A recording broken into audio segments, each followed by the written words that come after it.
Hi, I'm Zana from Customer Success, and in this video, I'll show you how to use module interactions, a feature in custom modules that lets you add interactive forms inside your entries.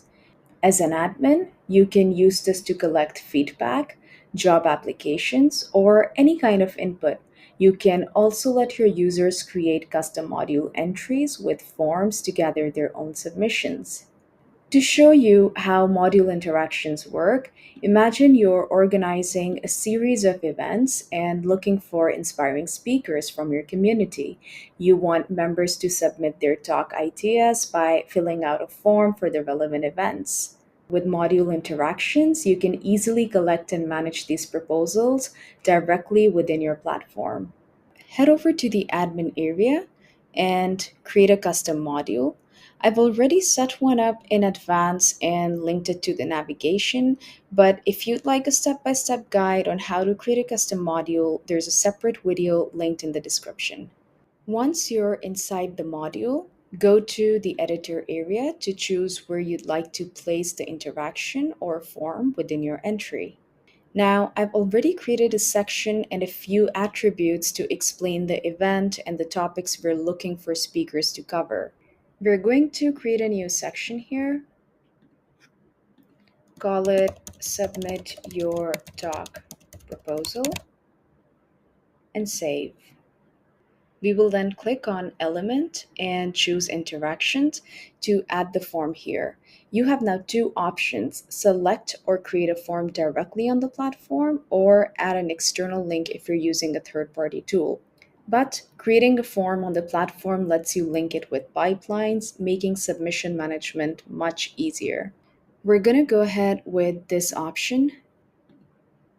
You can either choose from the existing forms or create one from scratch.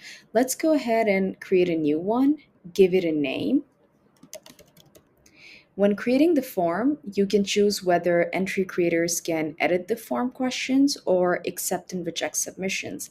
This is essentially helpful if you're building a module others will use to collect their own feedback.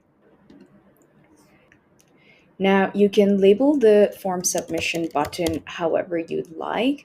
In this case, I'm going to name it Apply to Speak and save. Now, click on the interaction, and on the right hand side, you will see the configuration panel. Here, you can set key options like enabling a submission deadline, selecting the correct form from the dropdown, and saving your changes. Now, we're going to access the forms we've created for interactions directly from the Forms tab, where you can view or edit them at any time. And let's go ahead and add a few questions here for the form. We're going to start from the most basic one, add a few multiple choice questions, and save. And there we go. Now let's check out how this looks like from the user perspective. Once the entry has been created, users on the platform can view the call for speakers, read through the details about the event, and submit their proposals directly through the form. Here they can type in their name and answer all the questions. Once they've answered all the questions, they can submit the form. You are notified whenever a new form is submitted. You can access responses either through the notifications or by opening the relevant entry. From here, you can review the user's input and choose to approve or reject it if you had enabled that option. There's also the option to link it to a pipeline for further evaluation.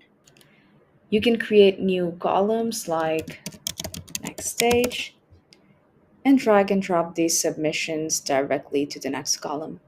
And that's it. That's how you can use module interactions to collect not just speaker proposals, but all kinds of valuable input from your members efficiently and all within the platform. If you'd like more information or have a specific use case in mind, feel free to reach out to your customer success manager or explore our knowledge base in the resource center. Thanks for watching and see you next time.